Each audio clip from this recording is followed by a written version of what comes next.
Pagkarating sa ospital, agad sinuri ng doktor ang dalaga. Ayon pa sa doktor, mukhang may TB ito. Mataas din ang impeksyon nito sa baga kaya mataas ang lagnat. Sabi naman ni Magnus, "Dok, ibigay niyo lahat ng gamot na kailangan niya. Ako na ang magbabayad sa lahat." Pagkasabi noon ni Magnus, ay inasikaso na agad ng doktor at mga nurse ang dalaga. Si Magnus naman ay nagpunta na agad sa cashier para magbayad ng down payment para sa gamutan ng dalaga. Tapos dinala nila ni Lola Auring ang batang si Louie sa isang kainan dahil hindi pa raw ito kumakain mula umaga. Habang kumakain ang bata ay saglit na naglakad si Magnus papunta sa unahan para bumili ng matinong damit sa RTW na ibibigay niya sa matanda, sa batang si Louie, pati na sa atin nito. Masyado kasing luma at manipis ang damit nila na mukhang hindi makakadepensa sa lamig ng aircon. Sa gabing iyon ay nanatili lang si Magnus sa ospital kasama ni Lola Auring at ng batang si Louie. Madaling araw noong magkamalay ang dalagang si Isay, tinapik nito si Louie at tinanong, "Uwing, bakit nasa ospital tayo? Wala tayong perang pambayad dito." Pupungas-pungas naman na nagising ang bata. "Ate, yung lalaking iyan ang nagbayad ng lahat. Magnus ang pangalan niya. Kaibigan yata siya ni Lola Auring. Tutulungan niya nga raw tayo at bibigyan ng hanap buhay." "Talaga?" "Oo ate." "Uwing, pinakain ka ba nila?" "Oo te, dinala nila ako sa karinderya sa labas at pinakain ng marami." "Heto pala Teo, tinapay at juice binili para sa iyo." Agad naman iyong kinain ng dalaga dahil gutom na rin ito. Nagising naman si Lola Auring. Nagbukas ito ng cup noodles at nilagyan ng mainit na tubig at ibinigay sa dalaga para mainitan ang sikmura nito at madagdagan ang kinakain.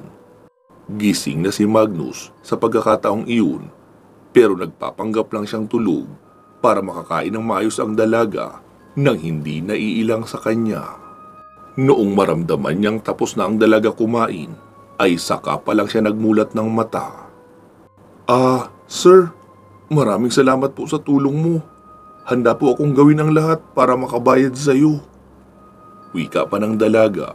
Sabi naman ni Magnus, "Actually, meron talaga akong gustong ipagawa sa iyo, kaya kita tinulungan." Tila kinabahan naman ang dalaga sa kung ano ang hihilingin ni Magnus na kapalit. "Huwag kang kabahan, hindi masama ang sasabihin ko. Ang gusto ko lang, kupkupin niyo si Lola Auring. Ipapaayos ko ang bahay ni Lola Auring, tapos doon kayo titira sa kanya. Mag-iiwan rin ako ng pampuhunan kung meron kayong alam na pagkain na pwedeng inegosyo." Agad namang sumagot ang batang si Louie. "Naku sir, hindi nyo na po itatanong. Masarap magluto si ate ng mga kakanin, suman, tsaka bibingka. Mabenta po yun dito sa amin. Kaso wala kaming pambili ng sangkap, kaya hindi na makapagbenta si ate." "Totoo ba yun, Isay?" tanong pa ni Magnus. Opo, marunong ako kaunti." "Di sige, bilisan mo magpagaling. Bukas na bukas, sisimulan ko na ang pagpapaayos sa bahay ni Lola Auring. Gawa lang din sa kahoy. Pero papapalitan ko ang buong bubungan. Papalitan na rin ang gumuhong kusina. Sabi ng doktor, sa makalawa ay pwede ka nang mailabas dito. Itutuloy mo na lang ang pag-inom ng mga gamot. Binayaran ko na lahat dito. Bibilhin ko na rin lahat ng gamot na kailangan mo hanggang sa matapos ang schedule ng medication.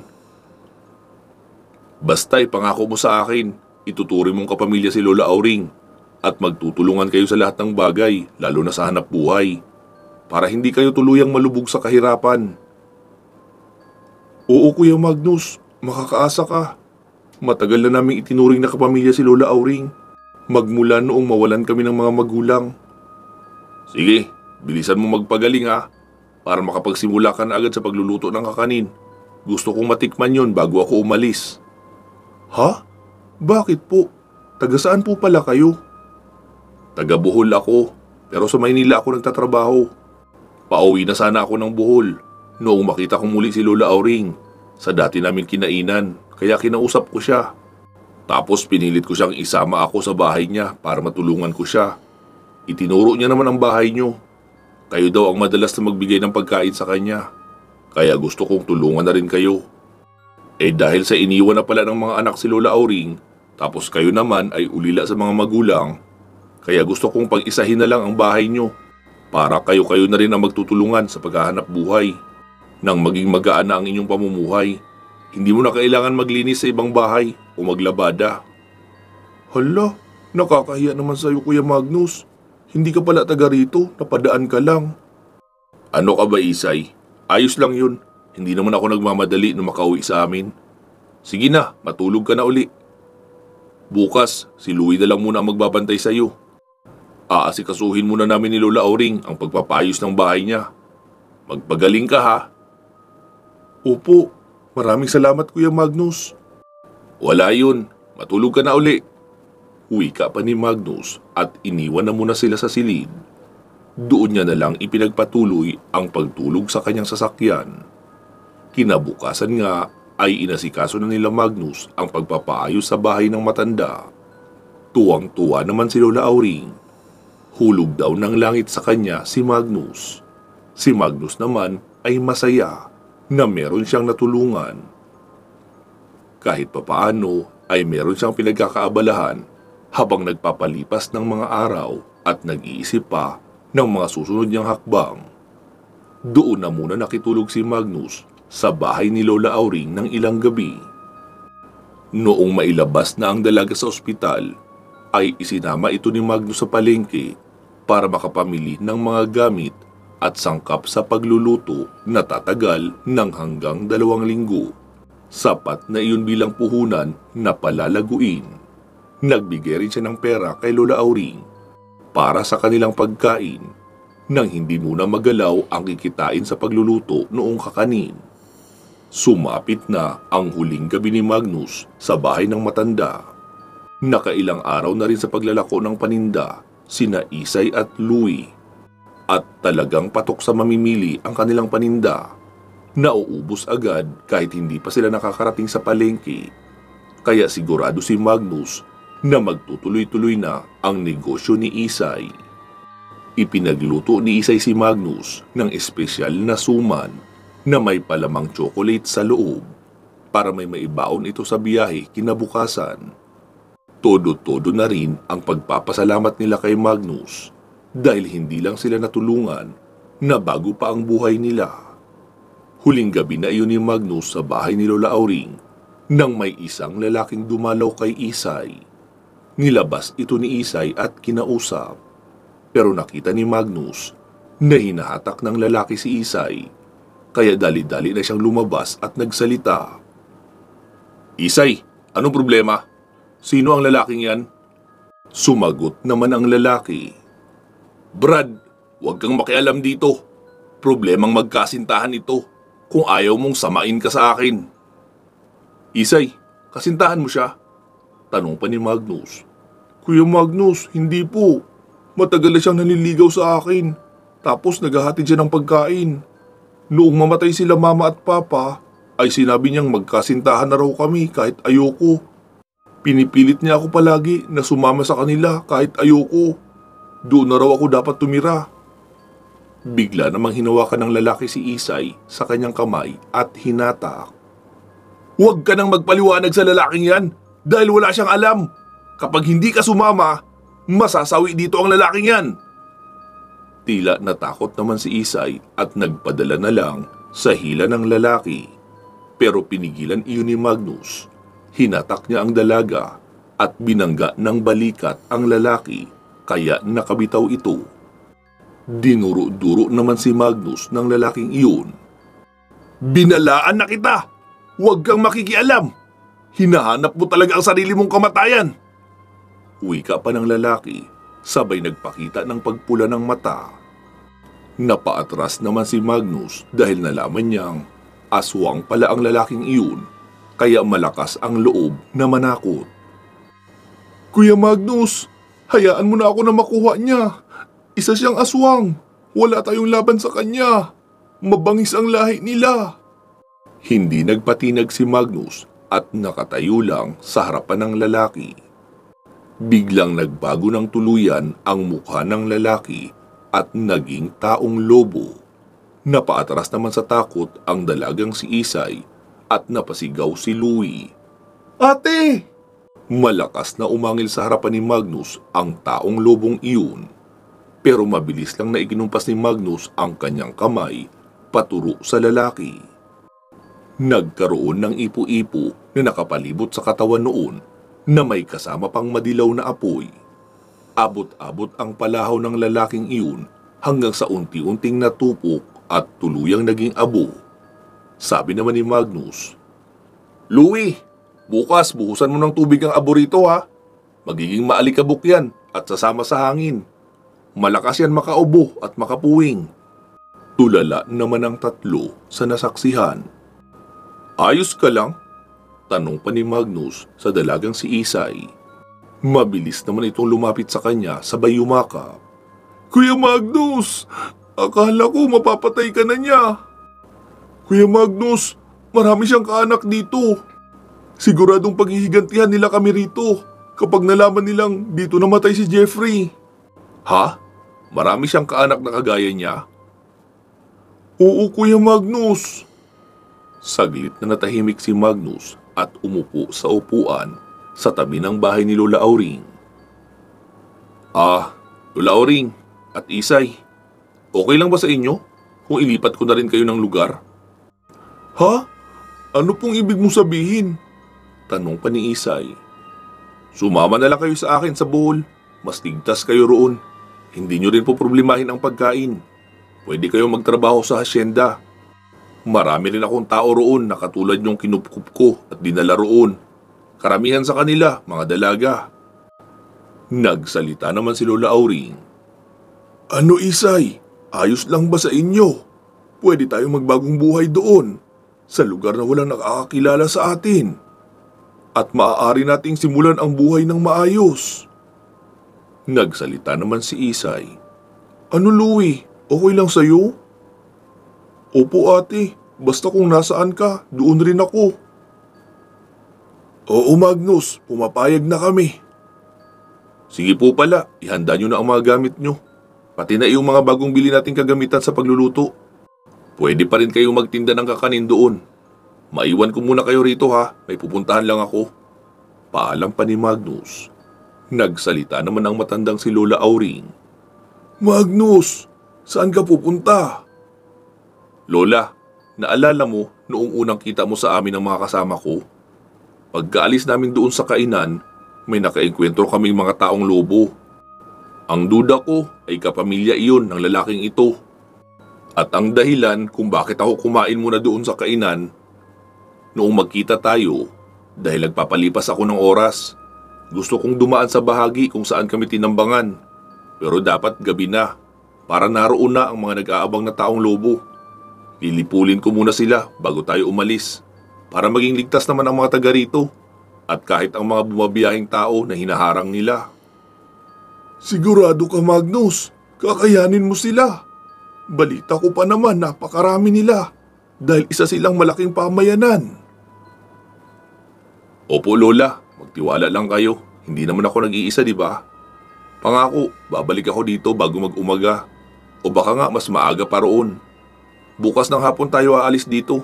Matutulog muna ako pagka-uwi ko bago tayo umalis. Hala sige iho, mag-iingat ka ha. Opo Lola, salamat. Wika pa ni Magnus at naglakad na papunta sa may gilid ng daan kung saan nakaparada ang kanyang sasakyan. Pagkasakay niya sa sasakyan ay nakita niyang 8:00 na. Maaaring naroon na ang mga nag-aabang na aswang sa daan. Dumakot din siya ng abo noong taong lobo na pinatay niya para mas lalong galitin ang mga taong lobo na kaanak noon. Mabagal lang ang pagpapatakbo ni Magnus ng sasakyan hanggang sa makarating siya sa lugar kung saan sila tinambangan dati. Naramdaman niyang meron ng iilang taong lobo sa paligid. Lumabas siya ng sasakyan at nagtungo sa harapan. Binuksan niya ang hood na kunyari ay nasiraan. Ilang saglit pa ay nararamdaman niyang dumarami na ang mga naroong taong lobo. Isinara na ni Magnus ang hood ng sasakyan tapos tumayo na lang sa harapan. Nakasindi rin naman ang headlight ng sasakyan niya. Nakita niyang may 3 lalaki sa unahan pero hindi pa makikita ang mukha nila. Pero kita naman ang pagliliwanag ng pula ng kanilang mga mata. "Mga brad, may mga sore eyes ba kayo? Grabe kasi ang pamumula ng mata nyo eh. Kita hanggang dito." Unti-unti namang umangil ng mahina ang mga lalaki sa unahan na dahan-dahang naglalakad papalapit, pero hindi ang mga iyon sumasagot. "Meron pala akong dalang gamot para dyan sa sore eyes nyo. Heto oh." Dahan-dahang ibinuhos ni Magnus ang abo ng taong lobo na si Jeffrey. Sa kalsada niya iyon ibinubuhos ng dahan-dahan, pero dahil sa malakas na hangin papunta sa unahan, kaya nadadala ng hangin ang abo papunta sa direksyon ng mga taong lobo. "Ano? Hindi pamilyar sa inyo ang amoy ng abong yan? Abo yan noong mayabang na binata na nagangalang Jeffrey. Sinubukan akong takutin eh. Kaya natakot ako at hindi ko sinasadyang gawin siyang abo." Dahil sa mga sinabi ni Magnus, ay nagsialulong ang hindi mabilang na mga taong lobo. Ang iba ay naroon pa sa itaas banda ng daan. Iyong 3 lalaking mabalahibo sa unahan ay naging mahigit 10 na. Ang mga pag-alulong naman ay nagtuloy-tuloy na parang tunog ng paghihinagpis at nagpapasa-pasa ng mensahe sa kabundukan. May mga sumasagot na rin kasi na mga alulong mula sa nakapalibot na bundok.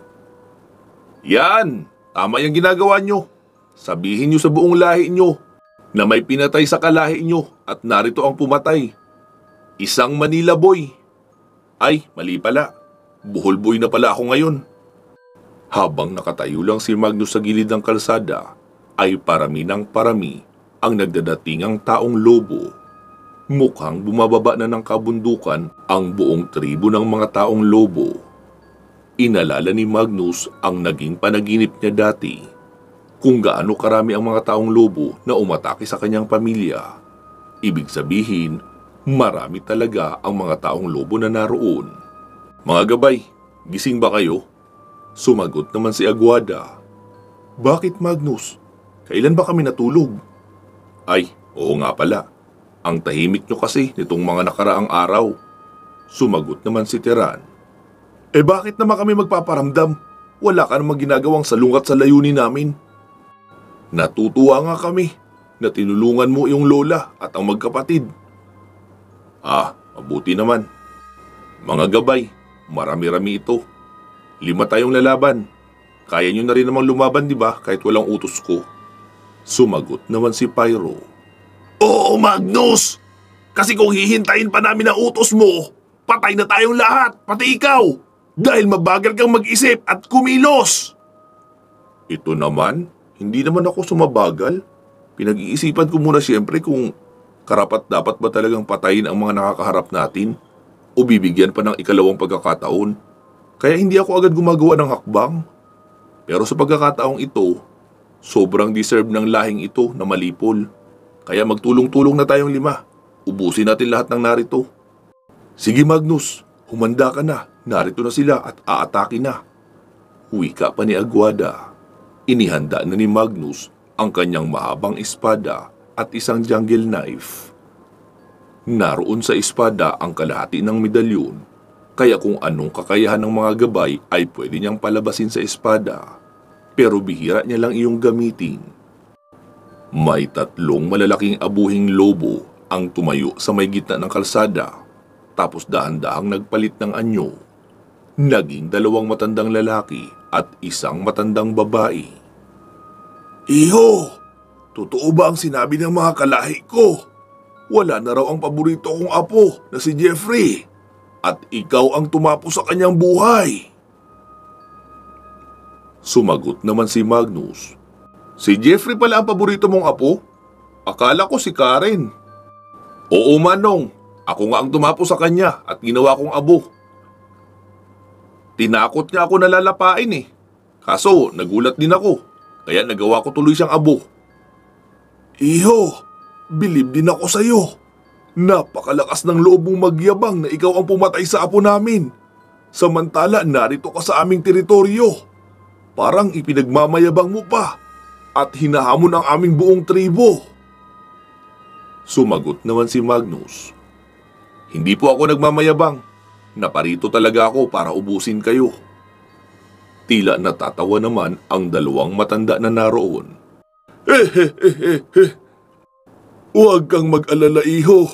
Dahil sa magaling ka palang magpatawa, hindi ka namin papatayin agad.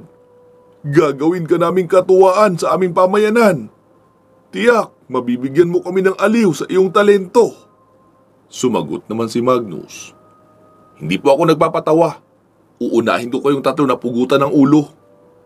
Pagkasabi lang noon ni Magnus, ay biglang nagliyab sa gitna ng kalsada ang tatlong matatanda na magkakapatid pala na siya ring namumuno sa tribo ng mga taong lobo.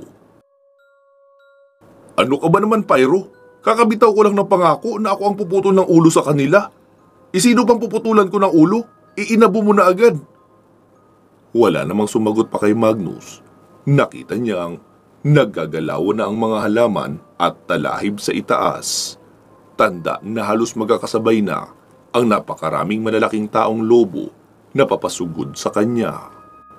Patakbo niya namang sinalubong ang mga iyon na nag-anyong tao sa unahan. Pero mabalahibo at mahaba ang nguso. Ang mga gabay naman ni Magnus ay kanya-kanya na ng kilos. Halos mahigit 10 ang dinala ng ipu-ipo pa itaas at doon tatamaan ng kidlat. Si Pyro naman, lahat ng yakapin ng kanyang espiritu ay bigla na lang nagliliyab hanggang sa maging abo. Kahit mga patay na taong lobo ay dadapuan niya pa rin para maabo at walang maging ebidensya ng labanan. Si Tiran naman ay sabay-sabay rin kung manghila ng mga taong lobo papalubog sa lupa at doon pipilipitin na parang mga damit na pinipigaan ng tubig at kapag nagkadurog-durog na ang mga buto ay iiwanan na rin sa ilalim ng lupa para hindi na makita pa sa ibabaw. Kalmado naman na gumagapang ang isang tumpok ng tubig sa gilid at nag-aabang na may mapadaan malapit sa kanya na taong lobo. Saka siya papasok sa ilong noon at lulunurin ang baga ng tubig. Makikitang bigla na lang mahihinto sa pagkilos ang taong lobo tapos matutumba at magbubuga ng tubig sa ilong. Kahalintulad ng mga nalulunod sa ilog. Si Magnus naman ay ginagamit ang kanyang kasanayan sa espada na may kasamang atake ng jungle knife. Lahat ng madaanan o masalubong niya ay siguradong pugot din ang ulo. Makalipas ang halos kalahating oras ng labanan ay makikitang marami na ang nagkalat na patay na lobo sa paligid. Si Pyro naman ay panay ang reklamo. Tiran! Ilibing mo na ang ibang mga lobo! Nagsasawa na ako sa kakasunog! Malapit na ako maubusan ng lakas! Tumawa naman si Magnus. Bakit hindi ka kasi nagbaon ng LPG? Para may reserba ka? Nagpormang tao naman ang apoy sa harapan niya. Ano, Magnus? Gusto mo iwanan ko lahat ng bangkay na iyan? Para mapilitan kang maghukay ng mano-mano at nang mailibing ang mga iyan? Ito naman ang init agad ng ulo. Nagbibiro lang ako eh. Malamang! Iapoy ako eh. Alangan naman malamig ang ulo ko. Sige na, hindi na ako magsasalita. Balik ka na roon. Abuhin mo na lahat ng bangkay para makauwi na tayo. Mahinahon na wika pa ni Magnus. Nagpatuloy na nga si Pyro sa kanyang trabaho. Tumutulong naman si Tiran na hinihigop pa ilalim ng lupa ang ibang mga katawan ng taong lobo. Makalipas ang kalahating oras ay natapos na sila sa pagliligpit ng mga taong lobong iyon. Ano, wala na bang natitirang buhay o wala nang nakatakas? Tanong pa ni Magnus. Nagsalita naman ang elemento ng hangin na si Animus. Wala na, Magnus. Inikutan ko hanggang doon sa kuta nila sa itaas. Walang tao o lobo roon. Lahat sila ay bumaba talaga para labanan ka. Kaya 100% na malinis na ang lugar na ito sa mga taong lobo. Mabuti pala kung ganun. Tara, uwi na tayo.